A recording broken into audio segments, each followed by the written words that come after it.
I found my husband in our living room with my son's fiancée only a few hours before the wedding. I was about to confront him, but a movement in the hallway stopped me. It was my son, Elijah. His face was a mask of stone. He looked at me and whispered, "Mom, I already know, and it's worse than you think."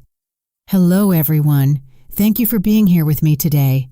Before I start my story, I'd love to know what city you're joining me from. Feel free to share it in the comments. Now, let me immerse you in this story. On the morning of my son's wedding, I woke up at 5 o'clock. I couldn't sleep. I told myself it was just nerves, the kind any mother feels on such an important day. I sat here in this very home office, staring at spreadsheets on my computer screen. I run a small CPA firm from home. Nothing extravagant, but it helped pay for our son Elijah's college and covered the extras that my husband Franklin's salary didn't quite reach. The numbers on the screen were a blur. My mind was somewhere else entirely. Outside, the world was still dark and silent, but I could already picture the scene that would unfold on the patio of our Atlanta, Georgia estate in just a few hours. White chairs arranged in perfect rows on the lawn. I had spent the entire spring tending to the arch that Franklin had built, covering it with the rose bushes I had nurtured since they were tiny buds. I had checked the string lights 3 times myself, making sure not a single bulb was out. Everything had to be perfect. Our son, our Elijah, deserved a perfect day. 25 years of marriage to Franklin, 23 years raising Elijah. I had dedicated my entire life to this family. I had been the steady hand, the planner, the one who remembered dental appointments and birthdays, and made sure the bills were paid on time. Franklin was the charmer, the life of the party, the one everyone loved. I was the foundation he leaned on, and for a long time, that was enough for me. But lately, something had felt off. A silent distance had settled between us. It was in the way he would stop talking when I walked into a room, in the way his phone was always tilted away from me. When I asked if something was wrong, he would simply laugh it off. "Just work, honey," he'd say. "Big promotion on the line." I chose to believe him. What else could I do? You don't toss 25 years of history overboard because of a feeling. The click of the office door brought me back to the present. It was Elijah, standing there in his pajamas, a mug of coffee in his hand. He looked exhausted, with dark circles under his eyes. At his age, he had my practical nature, but his father's handsome features. "Mom, you've been up for hours," he said. "The wedding isn't until 4 o'clock. "I just want everything to be perfect for my boy," I said, attempting a cheerful smile as I closed my laptop. "Your dad is still sleeping. He left early," Elijah said with a strange note in his voice. He walked over and sat on the edge of my desk, suddenly looking much younger. He said something about picking up a gift for Madison's parents, the Ellingtons. I frowned. That was new to me. "Mom," he said, hesitating, "can I ask you something?" I turned my chair to face him. Under the harsh light of my desk lamp, his worry was evident. "What's on your mind, sweetie?" He took a deep breath. "Do you think Madison really loves me?" The question hit me like a punch to the gut. Madison, his fiancée, ambitious, beautiful, a young architect from a wealthy, lifelong family with influence. On the surface, she was everything we had always wanted for Elijah. But I'd had my own doubts. I had seen how her eyes would sometimes drift when Elijah talked about his passions, how she checked her phone during family dinners. "Why would you ask that, honey? It's your wedding day." "I know, and maybe it's just last-minute jitters," he mumbled, staring into his coffee. "But sometimes when she looks at me, I feel like she's looking right through me, like I'm just a box she needed to check off on her way to the perfect life." He paused. "And lately, she's been spending a lot of time with Dad. They're always talking about finances, investments. She says he's mentoring her." I wanted to tell him about the things I had also noticed, how Franklin's eyes followed Madison around the room, how he always found excuses to help her with her coat or refill her drink, how he knew exactly how she liked her coffee, 2 sugars and a splash of milk, without having to ask. Instead, I reached out and squeezed his hand. "Wedding jitters are normal, sweetie. Marriage is the biggest step you'll ever take." "It's not just jitters, Mom," he said, his voice breaking. He finally looked up at me. his eyes filled with a pain that terrified me. "I think she's in love with someone else." I froze. The blood turned to ice. "What makes you say that?"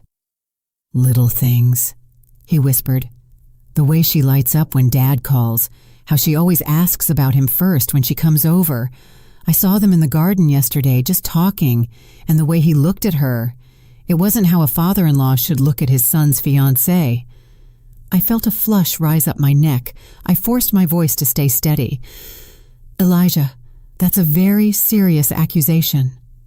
"I know," he said, shrugging, "and I hope I'm wrong. God, I hope I'm wrong." Before I could reply, the door opened again. It was Franklin. He was already dressed in an impeccable shirt and dress slacks, looking immaculate as always. "Well, look at my two favorite people," he exclaimed, his smile not quite reaching his eyes. He seemed surprised to see Elijah there. "Big day, son. You should be getting ready." He turned his attention to me. "And you, Simone, you're going to wear yourself out. Madison just called. She's coming by around 10 o'clock to discuss some last-minute seating chart details." I watched Elijah's expression tighten. "What details?" he asked. "Oh, you know, just making sure her parents don't sit next to your Uncle James after that political argument last Christmas," Franklin said with a dismissive wave. "You know how special her family is. We should discuss it privately because of the politics and all that." "Of course," Elijah said, his voice flat. "We can't have the wrong people sitting together." The tension in the room was so thick you could cut it with a knife. I watched my husband and my son, and I knew deep in my soul that Elijah wasn't wrong. Something was terribly, horribly wrong. After Franklin and Elijah left my office, a cold dread seized me. I was supposed to have a final call with the caterer at 10:30, a call I had been planning for weeks. I picked up the phone, my hand trembling slightly, and called them.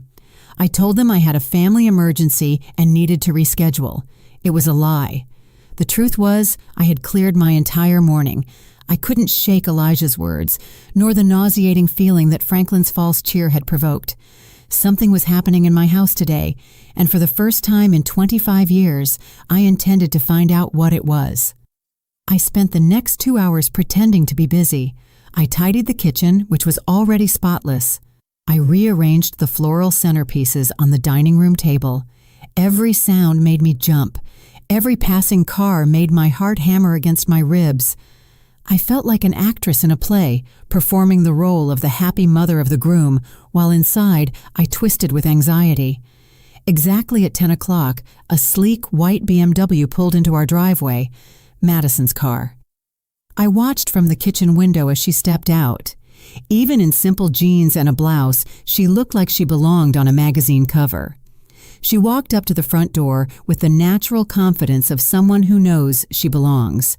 My heart was beating so loud I could hear it in my ears. I crept out the back door and circled the house, crouching low behind the large hydrangea bushes that bordered our living room windows.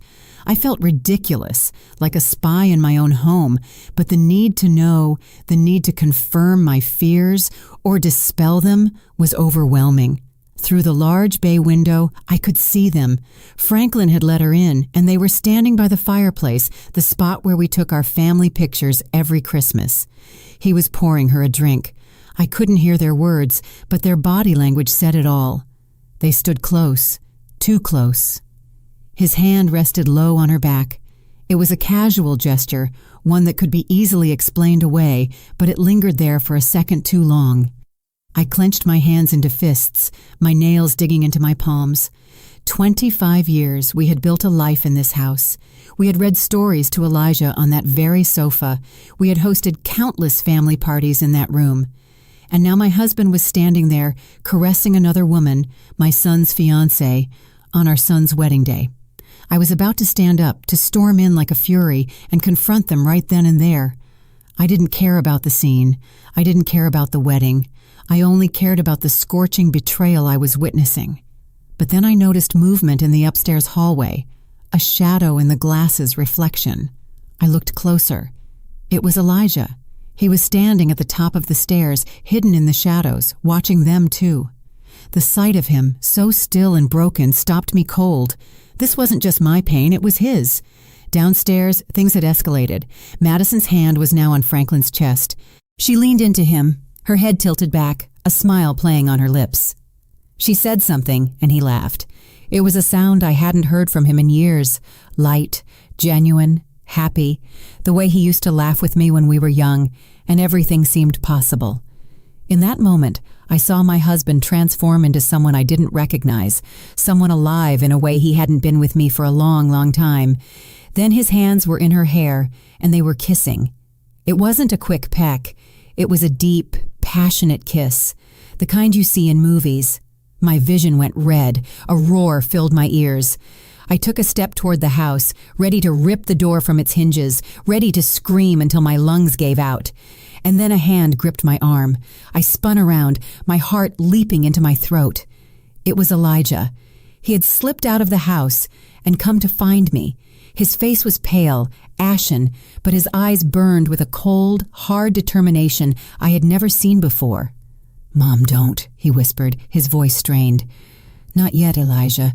This is—" I choked on the words. I couldn't even say it. "I know what it is," he said. His voice was steady, though I could see his hands trembling. "Mom, I've known for weeks." "Weeks?" The word came out as a strangled whisper. I stared at my son, the boy I had raised, who now looked at me with the eyes of a man who had seen too much. We were still crouched behind the hydrangeas. The beautiful flowers I'd been so proud of were now serving as a hiding place for the destruction of our family. Inside the house, my husband and my son's fiancée had moved from the fireplace to the sofa. I couldn't bear to look. "I didn't want to believe it at first," Elijah said, his voice low and urgent. "I kept making excuses for them. He's just being kind. She's just nervous about joining the family, but it kept happening.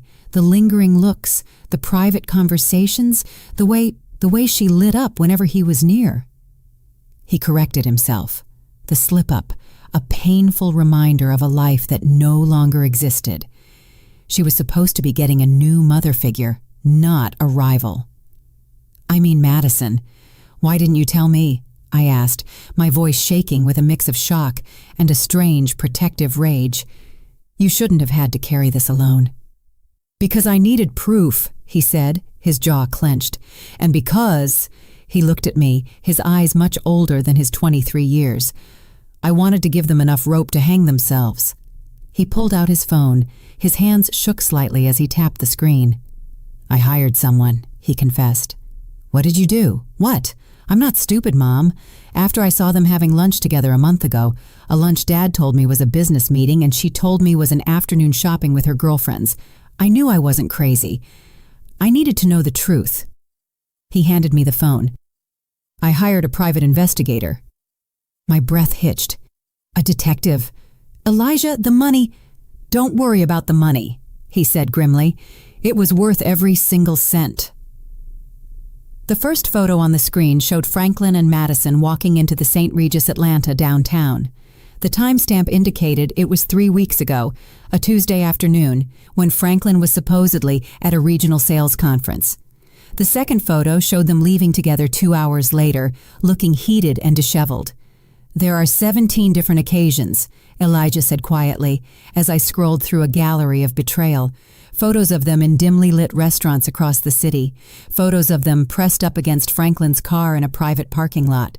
Photos of them laughing, holding hands, living a completely different life behind our backs. I felt sick. The sheer magnitude of the deceit was breathtaking.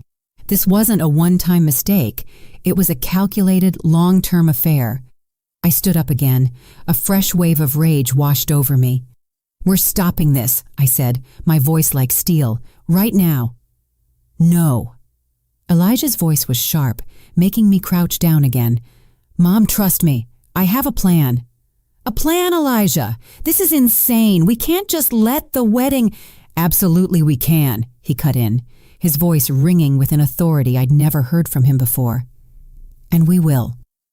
Mom, think about it. If we confront them now, what happens? They'll deny it. They'll twist it. Dad will say you're being hysterical, that you're misunderstanding things. Madison will cry and play the victim. They'll turn it all back on us. He was right. I could already hear Franklin's smooth, placating voice. Simone, you're overreacting. She's a nervous young woman, and I was just offering paternal advice. So what do you suggest?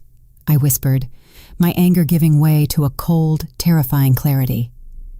Elijah's smile was something chilling and unfamiliar. Public humiliation, he said, the words hanging in the air between us. Total and absolute destruction of their reputations. Legal consequences. We don't just end this, Mom. We make sure they can never, ever do this to anyone again. I looked at my son. When had he become so calculating, so ruthless? Then I looked back through the window. I saw my husband, the man I had loved and trusted for a quarter of a century, start to unbutton Madison's blouse on the sofa where we had built our family. And in that moment, I knew the woman I used to be, the understanding, forgiving wife, was gone. She had died right there in the dirt, behind the flowers I had so painstakingly planted. Tell me the plan, I said. That evening was one of the strangest of my life. Franklin came home acting as if nothing had happened, asking about final catering arrangements. Madison had left hours before, and he was the picture of the loving husband and proud father. He talked about his speech for the reception, about how proud he was of Elijah. The hypocrisy was so thick I could barely breathe. I just nodded and smiled, an empty shell of myself, while inside, I screamed. After Franklin went to bed, Elijah and I met in my home office. The door was locked, the blinds drawn. It felt like a war room, and in many ways, it was.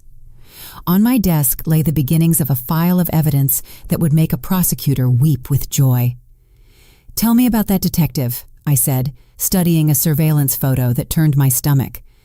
Her name is Aisha, Elijah said. Aisha Whitfield. The name hit me like a splash of cold water. Aisha. My sister, Aisha. Elijah nodded. I didn't know who else to call. I knew she was a cop for 20 years before retiring and starting her own PI agency. I knew she was smart and she'd be discreet. He looked a little sheepish. I also knew she never really liked Dad. I let out a short, sharp laugh that sounded more like a sob. My little sister, Aisha. We were close, but I hadn't told her about the growing distance with Franklin. I had been too proud, too ashamed to admit my marriage might be failing. I'll call her, I said, my voice thick with emotion. Aisha answered on the second ring. Simone, it's past midnight. Is everything okay? No, Aisha, nothing is okay. And then the dam broke. I told her everything.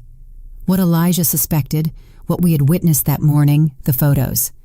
I cried ugly, choked sobs for the first time all day. She listened patiently, her voice calm and firm on the other end of the line. There was no shock or surprise, just a grim acceptance. I'm not surprised, Simone, she said quietly when I finished. I've seen the way he looks at that girl. I was hoping I was wrong. Elijah told me about the photos, I said, wiping my eyes. What else do you have? More than you probably want to know. Her voice turned professional. I've been tracking their movements for 3 weeks. They meet twice a week like clockwork at the St. Regis Atlanta. He always pays in cash. They eat lunch at fancy restaurants he'd never take you to. Last week, he took her to Cartier. I felt that flush of rage again. Our money. The money I managed so carefully. The money that was supposed to be for our retirement, for our future. And Simone, Aisha's voice was soft. There's more now. Something bigger. I've been digging into Franklin's financials, trying to figure out where all this cash for the hotel rooms and gifts is coming from. He's been sloppy. What did you find? I asked, dreading the answer. There was a long pause on the line. It's not just Madison, she said, voice heavy. It's not the first time. I found a series of regular monthly payments going back 15 years, always to the same person, a woman named Nicole Jenkins. The name meant nothing to me. Who is she? I did some digging. She was a junior associate at his old firm when Elijah was a child. She left abruptly about 15 years ago. The payments started a few months after she left. Aisha took a deep breath. Simone. She has a daughter, a 15-year-old girl named Zoe. I ran a background check.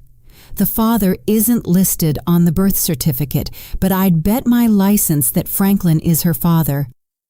The phone felt heavy in my hand. I couldn't breathe. A daughter, an entire other child. 15 years of lies, 15 years of a double life. The secret trips, the inexplicable expenses, the emotional distance. It all clicked into horrible clarity. I have to know for sure, Aisha, I whispered. I know, she said. I'll handle it. But Simone, you have to be prepared. When this drops, it's going to be a nuclear bomb. I know, I said, my voice cold and hard. That's exactly what we're counting on. The 24 hours leading up to the wedding were a blur of calculated deception. I moved through the preparations like a ghost, my body on autopilot while my mind raced. I smiled at relatives. I approved the final table settings with the wedding planner. I even helped Franklin with his tie, my fingers brushing the silk fabric as I imagined tightening it around his neck. Every interaction was a performance, every polite word a lie. Aisha worked quickly. She was a professional, and this was now personal. She told me she had a contact at a private lab.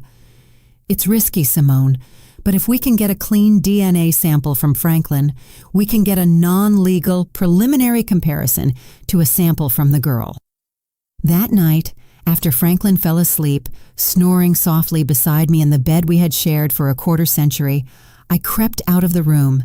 My heart pounded with every creak of the floorboard. I went to the bathroom and took his toothbrush from its holder.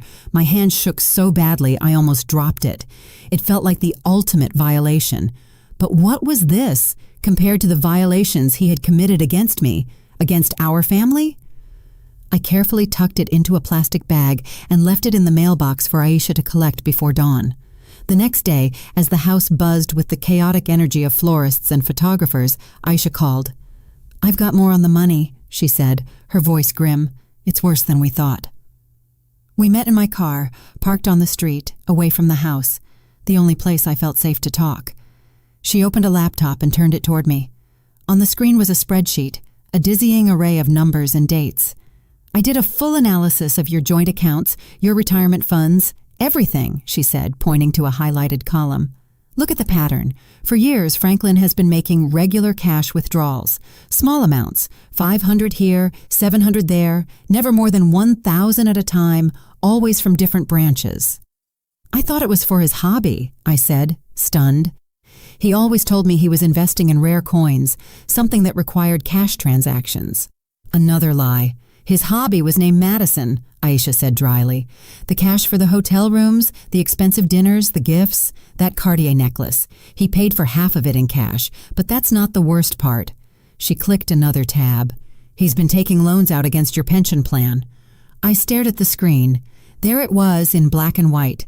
A series of loans taken out against the retirement account I had so diligently contributed to from my small business. The account that was supposed to be our safety net, our security for old age. He had drained almost $60,000 in the last 18 months. "How?" I whispered. "He would have needed my signature." "He forged it," Aisha said quietly. "I compared the signature on the loan documents to your signature on your tax returns. It's a good forgery, but it's not yours." A wave of nausea hit me. This was beyond deceit. This was theft. He wasn't just breaking my heart. He was systematically dismantling our future, piece by piece, to fund his sordid affair. He was robbing me of the college fund we had built, of the life we were supposed to share.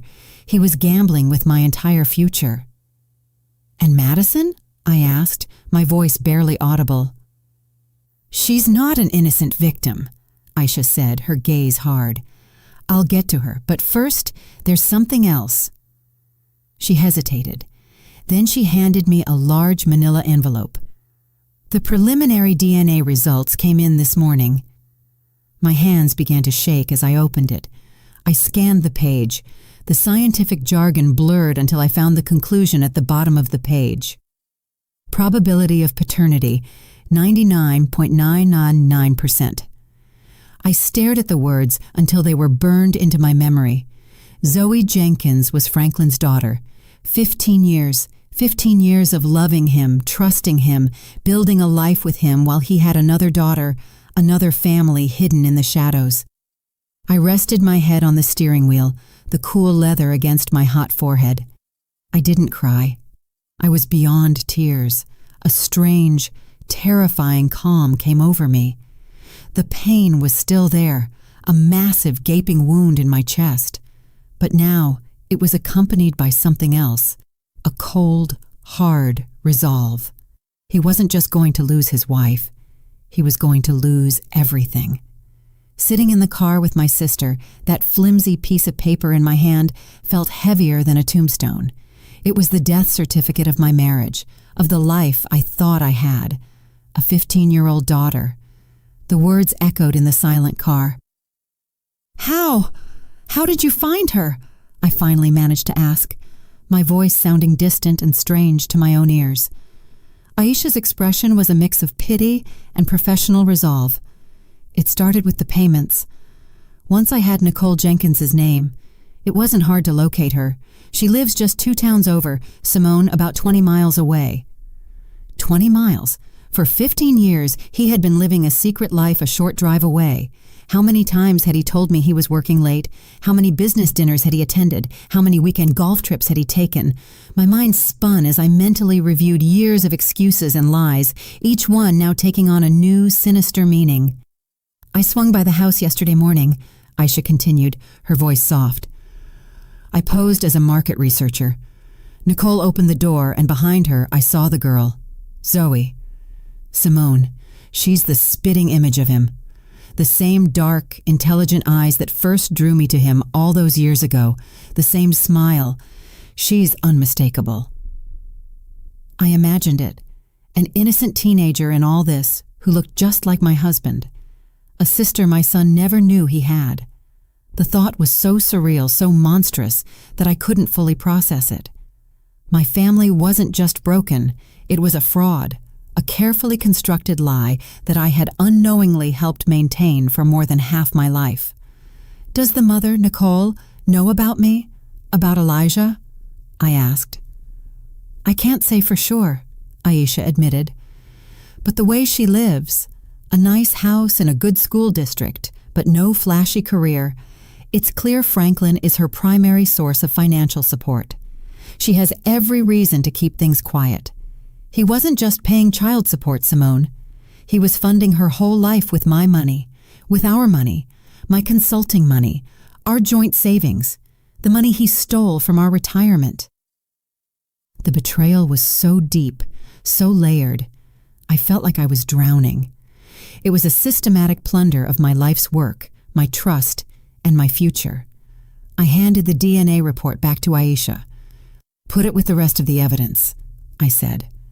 My voice, stripped of emotion, was numb.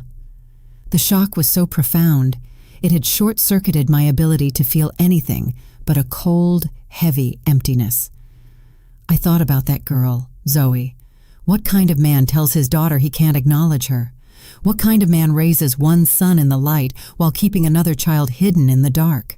The cruelty, not just to me and Elijah, but to this innocent girl, was astonishing. And what about Madison? I asked, needing to shift my focus, to latch onto a target for the anger that was starting to melt the ice in my veins. You said there was more on her. Aisha nodded, her expression hardening again. Right, Madison. Let's talk about the fiancée. She turned the laptop back to me and opened a new file. She's not just sleeping with your husband. She's been embezzling funds from her law firm. The words took a moment to register. She's a junior partner at a prestigious downtown firm, Aisha explained, displaying documents that looked like internal financial reports. She's been inflating expense reports, creating fake invoices for non-existent consultants, and siphoning the money into a private bank account. They aren't large amounts each time, but it's steady. In the last year, she's stolen over $200,000. I gasped. $200,000? And I can trace some of that money directly to gifts for Franklin, Aisha said, showing me a bank transfer followed by a credit card statement that showed the purchase of a $1,000 watch. She was stealing from her partners to buy gifts for her lover, who was stealing from his wife to buy gifts for her. It's the most perfectly disgusting circle of deceit I've ever seen. So Madison wasn't just a homewrecker. She was a criminal, a thief, and she was about to marry my son, bringing her corruption and lies into the heart of what was left of my family. The numbness in my chest vanished, replaced by a white-hot fury. This wasn't just about a broken heart anymore. This was about protecting my son. This was about justice. This was about making sure these two people faced the consequences for every lie, every dollar, every broken promise. "Okay," I said, looking my sister in the eye. "The wedding plan. Let's go over it one more time. I want it to be perfect." The knowledge of Madison's embezzlement added a dark, criminal layer to the already stunning betrayal. It changed everything. This was no longer just a messy, heartbreaking domestic drama. It was a conspiracy of fraud and theft perpetrated by the two people who should have been closest to us. "How did you get all this?" I asked Aisha, pointing to the damning financial documents on her laptop screen. We were still in my car, the air thick with the smell of conspiracy and stale coffee. "Madison isn't as smart as she thinks," Aisha said with grim satisfaction. "She got careless, and I have friends on the police force who were willing to pull some strings when they heard the story. A buddy of mine on the Economic Crimes Unit took one look at these patterns and knew exactly what he was seeing." She pointed to the screen. She was moving the money through a shell corporation she set up using her mother's maiden name. It was amateur. I thought of Madison's parents, the Ellingtons. They were pillars of the community. Her father was a respected federal judge. Her mother was on the board of 3 different charities. They moved in circles where reputation was everything. They believed their daughter was a shining star on the rise, marrying into a good, stable family. They had no idea their golden girl was a thief, and the stable family she was marrying into was a house of cards built on lies. The public humiliation was going to destroy them, too. For a fleeting instant, I felt a pang of pity for them. They were innocent collateral damage, but that feeling was quickly extinguished by the fire of my own betrayal. "So Franklin is stealing our retirement money to buy gifts for his mistress," I summarized, the words tasting like venom. "And Madison is stealing from her firm to buy gifts for my husband, her lover, who is also her future father-in-law." I shook my head in disbelief. "This is movie stuff." "It gets better," Aisha said, a wry twist to her lips. "Some of the money Franklin took out of your pension plan, he invested in a sure-thing real estate deal Madison recommended to him." "Let me guess," I said, my voice dripping sarcasm. "The deal fell through." "The deal never existed," Aisha confirmed. "The money went straight into that secret account of hers. She was stealing from him, too. He was so blinded by his own ego and infatuation that he never even saw it." I had to laugh. It was a bitter, joyless sound. My brilliant, charming husband, the man who always thought he was the smartest person in the room, was being conned by a 20-something embezzler. It was almost poetic. We spent another hour going over the evidence Aisha had collected. She had everything: bank statements, surveillance photos, cash-paid hotel receipts, forged loan documents, and now a full criminal file on Madison's activities that was ready to be handed to the prosecutor. And, of course, the DNA report, the irrefutable proof that cemented 15 years of deceit. I looked at the file, the neat tabs and organized pages that represented the complete demolition of my life. 25 years of marriage reduced to a stack of incriminating documents on the passenger seat of my car. Suddenly, a wave of exhaustion washed over me, so deep it felt like a physical weight pressing on my chest. "Aisha, can we do this?" I whispered. "Can we really stand up in front of 300 people and do this to our family?" Aisha reached over and put her hand on my arm. Her grip was firm, reassuring. "Simone, listen to me," she said, her voice serious. What other option do you have? If you confront them in private, they will lie.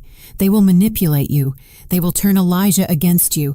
They will deny until you start thinking you're the crazy one. I've seen it 100 times. She was right. I knew she was right. Franklin was a master of manipulation. He could charm his way out of anything. This way, she continued. There is no escape. There is no room for lies. There is only the truth presented in front of everyone they tried to impress. This isn't just about revenge, Simone. It's about consequences. Madison has to face jail time. Franklin has to be held accountable not just for the cheating, but for the financial fraud he committed against you. This is the only way to make sure the lies stop forever. I took a deep breath, the stale air of the car filling my lungs. I thought of Elijah, his pale, determined face. I thought of Zoe, the daughter I never knew. I thought of the 25 years I had given to a man who had been lying to me since the beginning. You're right, I said, my voice clear and firm again. It's the only way. I started the car. Let's go. We have a wedding to prepare for. The final hours before the wedding were the most surreal of my life. I went home and resumed my role as the calm, happy mother of the groom. I felt a strange sense of detachment, as if I were watching a movie of my own life.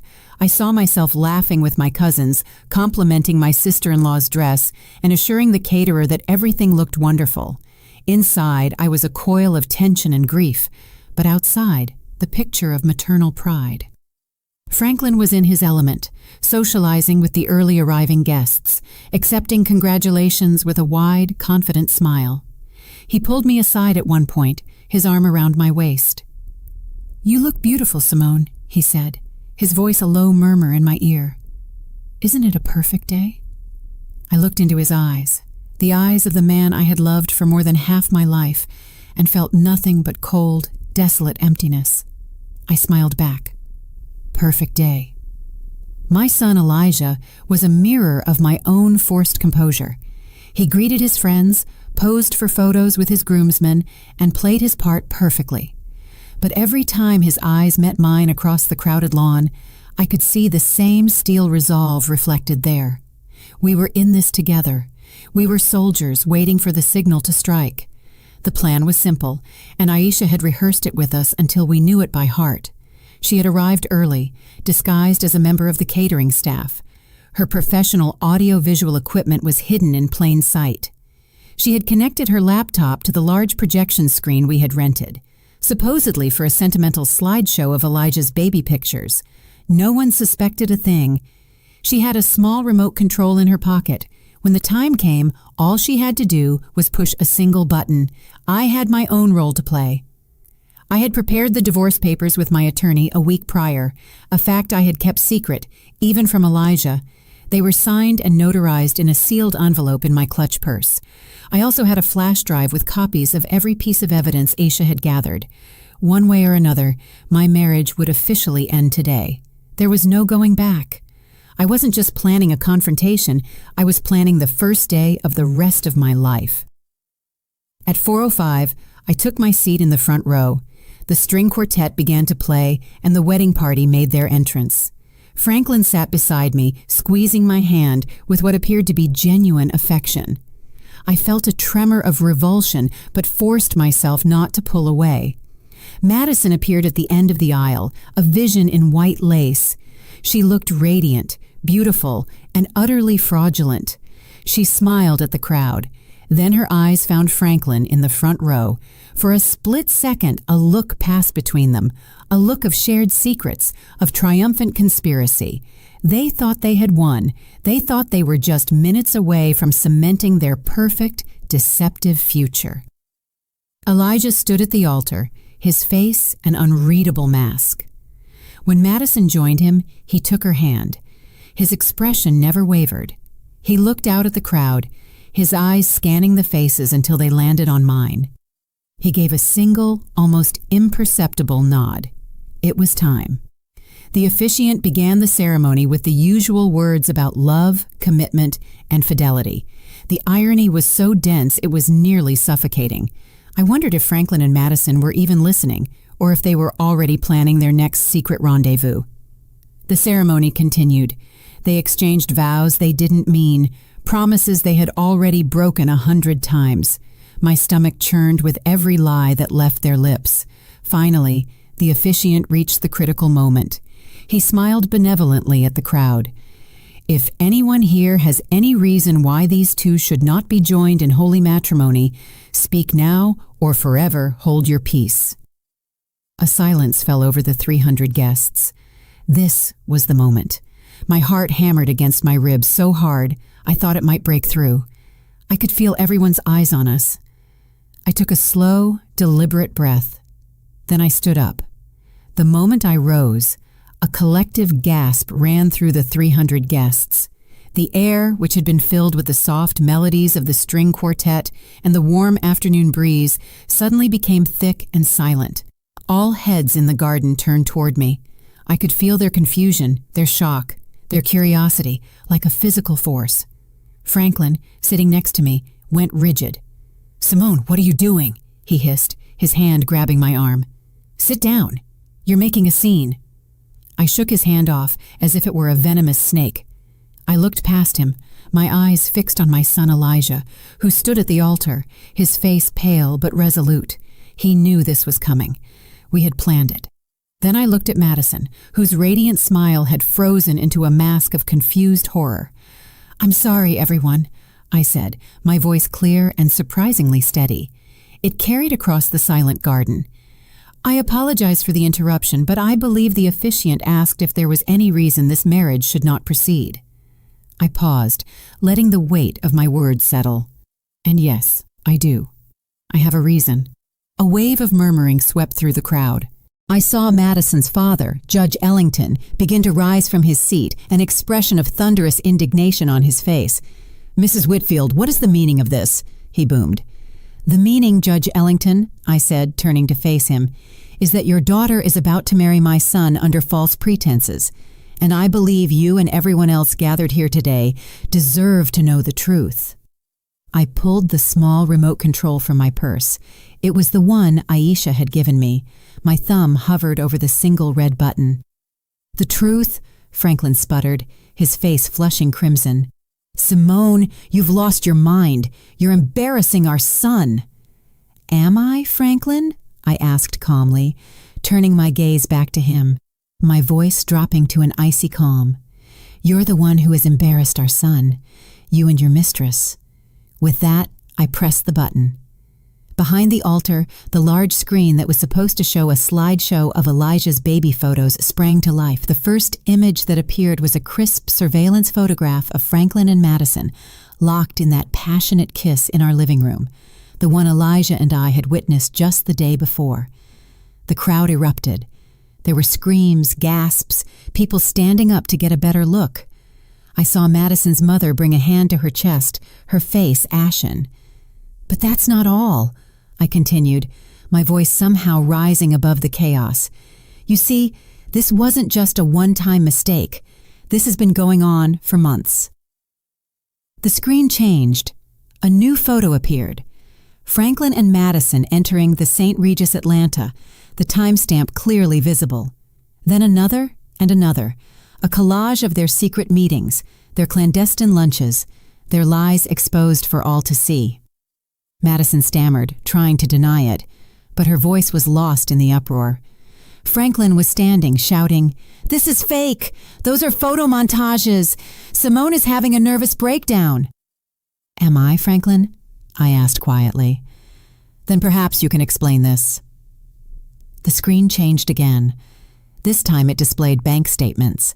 My finger, on a close-up photo, pointed out the suspicious cash withdrawals, the forged signatures on the pension plan loan documents. A Cartier receipt for a $15,000 necklace flashed on the screen, followed by a photo of Madison wearing that same necklace at her bachelorette party. The noise from the crowd began to diminish, replaced by a stunned, horrified silence. This was no longer just a cheating scandal. It was something darker. "My husband has been systematically stealing from our family's retirement savings to fund his affair," I announced, "and his fiancée, the woman about to marry my son, has also been busy." The next slide showed the evidence of Madison's embezzlement from her law firm, the fake invoices, the bank transfers. I could see her partners in the fourth row, their faces shifting from confusion to pure fury. And then I delivered the final devastating blow. "But the best part," I said, my voice turning to ice, "the true heart of the deceit that has defined my marriage, is that my husband's lies didn't start with Madison." The DNA test results filled the screen. The words, "probability of paternity," 99.9999%, were displayed in huge, bold letters.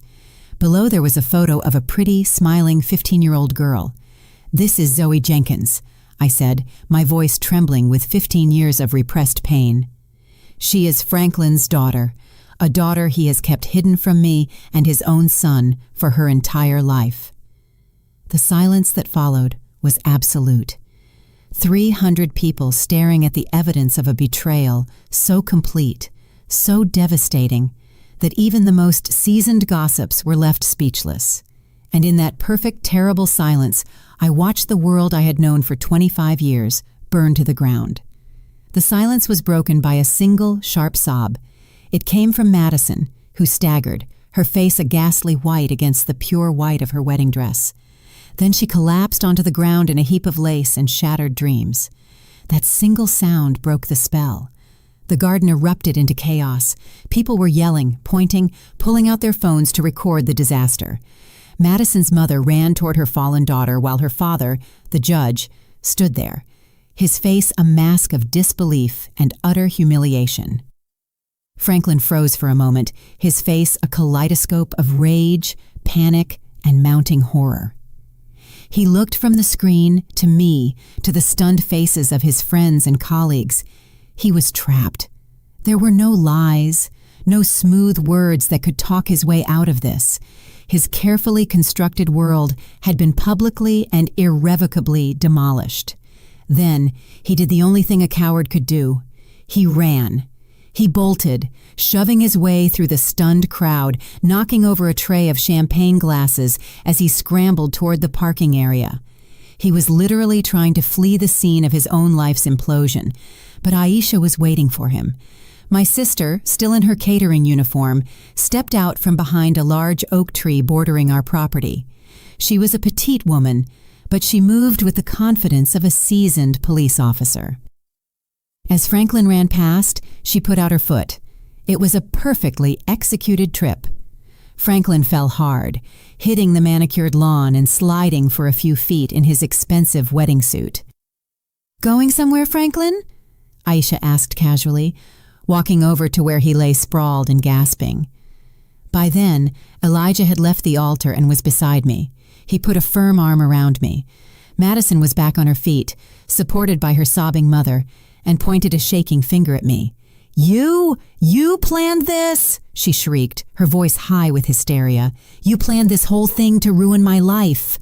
"No, Madison," Elijah said, his voice cold and clear, cutting through her hysterics. "You ruined your own life, you and him."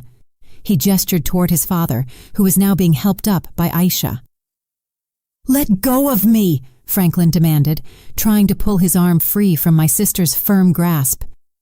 "Can't do that, Frankie," Aisha said, using a childhood nickname that made him flinch.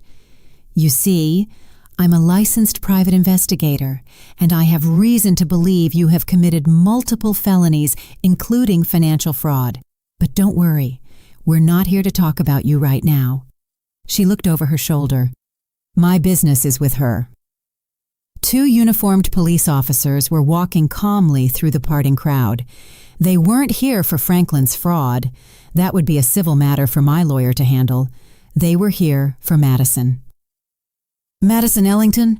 one of the officers asked, his voice quiet but authoritative. Madison's eyes went wide with terror. "No," she whispered. "You are under arrest on suspicion of embezzlement and wire fraud," the officer continued, as his partner took her arms and gently applied the handcuffs. The click of the cuffs closing was the loudest sound I had ever heard. I saw Madison's face crumble as the realization hit her that this was not just public humiliation. This was not just a canceled wedding. This was real. There were going to be real, legal consequences. Her life, as she knew it, was over. As the police led a sobbing Madison away, her parents watched in stunned horror. The photographers who had been hired to capture a fairy tale were now capturing the fall of a prominent family, their flashes popping relentlessly. The crowd began to disperse. Some left quickly, not wanting to be a part of the disaster. Others lingered, whispering in shocked huddles, their phones still held high, recording everything. In the midst of the chaos, I finally felt my strength leave me. Elijah held me. "It's over, Mom," he whispered. "It's finally over." I looked around at the ruins of the perfect day I had planned. It was a mess. It was a nightmare. But for the first time in months, I felt like I could finally breathe. If you're still listening, would you do me a huge favor and hit the like button on this video and comment the number 1 below? It lets me know you've supported me and tells me you're here with me on this journey. Your support is a huge encouragement to me. Please comment the number 1 and let me tell you what happened next. The 3 hours that followed the explosion were a blur of flashing blue lights, hushed conversations, and the slow, painful process of dismantling a wedding that never was. The police took our statements. Madison was driven away in a patrol car, her beautiful wedding dress looking absurd and tragic in the harsh glare of the setting sun. Franklin, after being questioned and released, simply disappeared. He got into his car and drove away without a word to me or his son. "And you?" Elijah asked, a flicker of the old warmth returning to his eyes. "I don't know yet," I answered honestly. "I think I'm just numb." The next few weeks were a painful, messy ordeal. The story, as expected, became a local media sensation. Scandal on wedding day, fiancé arrested at altar, groom's father implicated in decades of deceit. Our names and faces were everywhere. I stopped answering the phone. I stopped leaving the house unless absolutely necessary. My small CPA firm suffered. Some longtime clients quietly took their business elsewhere, uncomfortable with the notoriety. The day after the wedding, I did exactly what I had planned. I walked into my lawyer's office, my purse containing the signed divorce papers and the flash drive of evidence, and I filed. With the mountain of proof we had, Franklin didn't even try to fight. The legal process was swift and brutal. In the settlement, I got the house and a significant portion of his remaining assets as compensation for the fraud he had committed against our retirement funds. It wasn't a victory. It was restitution. Madison, facing overwhelming evidence, took a plea deal. She was sentenced to 2 years in a low-security prison and ordered to pay back every last cent she had stolen. Her family's reputation was shredded. Franklin's fall was quieter but no less complete. He lost his job, his reputation, and the respect of everyone he knew. He moved into a small apartment across town, and from what I heard, he rarely showed his face in public. But the most complicated part of the aftermath was Zoe. 2 weeks after the wedding, I received a letter. It was from Nicole Jenkins, Zoe's mother. It was short and to the point. She apologized for the pain her past relationship with Franklin had caused and said her daughter Zoe had learned the truth from the news and wanted to meet Elijah and me. I sat with that letter for 3 days. What was I supposed to do? This girl was the living embodiment of my husband's biggest betrayal, but she was also an innocent. She hadn't asked for any of this. She was my son's sister. I showed the letter to Elijah. He read it, his face grim. "I want to meet her," he said immediately. "She's my sister, Mom. She deserves to know her family, or what's left of it." So I made the call.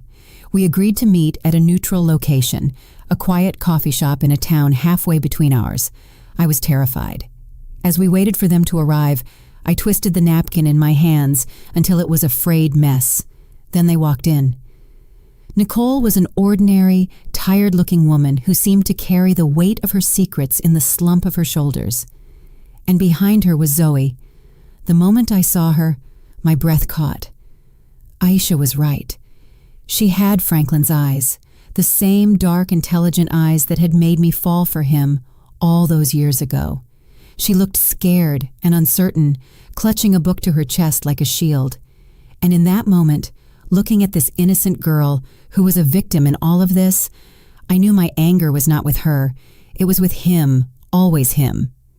That first meeting with Zoe was awkward. Words felt clumsy and inadequate. Elijah, bless his heart, did most of the talking. He asked her about high school, about the book she was holding, about her life. He didn't ask about Franklin. He simply treated her like a person, like a sister he was meeting for the first time. I, for the most part, just watched, trying to reconcile the image of this shy, sweet girl with the monumental lie she represented. Slowly, tentatively, we began to build something new. We met again for coffee, then lunch. Elijah and Zoe started texting, discovering a shared love for old movies and spicy food. I found myself looking forward to seeing her, hearing about her life. She was bright, funny, and kind. She was an innocent soul caught in the wreckage caused by our parents. A year passed. Life settled into a new, unfamiliar rhythm. The divorce was finalized. The media storm subsided, replaced by newer, fresher scandals. I poured my energy into rebuilding my business, and slowly my clients started to come back. I sold the large family home with its yard full of ghosts and bought a smaller, more manageable townhome for myself. It was quiet, peaceful, and it was mine. Elijah, after months of therapy to work through the trauma of the betrayal, was thriving. He had left his corporate job and gone back to school to pursue his true passion, landscape architecture. He was designing beautiful spaces, creating order and beauty out of dirt and stone, a fitting metaphor for what he was doing with his own life. He was dating a lovely young woman, a kind, genuine librarian who looked at him like he was the only person in the world. And Zoe. Zoe had become a part of our lives. She came over for dinner every other Sunday. She and Elijah had developed a real sibling bond, teasing each other and talking for hours. I found myself feeling a fierce, protective love for her. She was no longer a symbol of betrayal. She was just Zoe, my son's sister, and in a strange way, a part of my family. One evening, about a year after the wedding that wasn't, I was sitting in the living room of my new home when the doorbell rang. It was Franklin. I hadn't seen or spoken to him since the day he fled our ruined reception. He looked diminished, older, grayer, the confident arrogance gone, replaced by a deep weariness. He asked if he could come in. I hesitated. Then I stood aside. He told me he was in therapy. He said he was trying to understand why he had done the things he had done. He apologized. He said he was sorry for the lies, for the betrayal, for the pain he had caused me, Elijah, and Zoe. I listened, and I knew he meant it, but an apology couldn't erase 25 years of deceit. "I forgive you, Franklin," I said, and I was surprised to find I actually meant it. Not for you, but for me. I can't carry that anger anymore. It's too heavy. I looked him in the eye. "But I will never trust you again. We can never go back."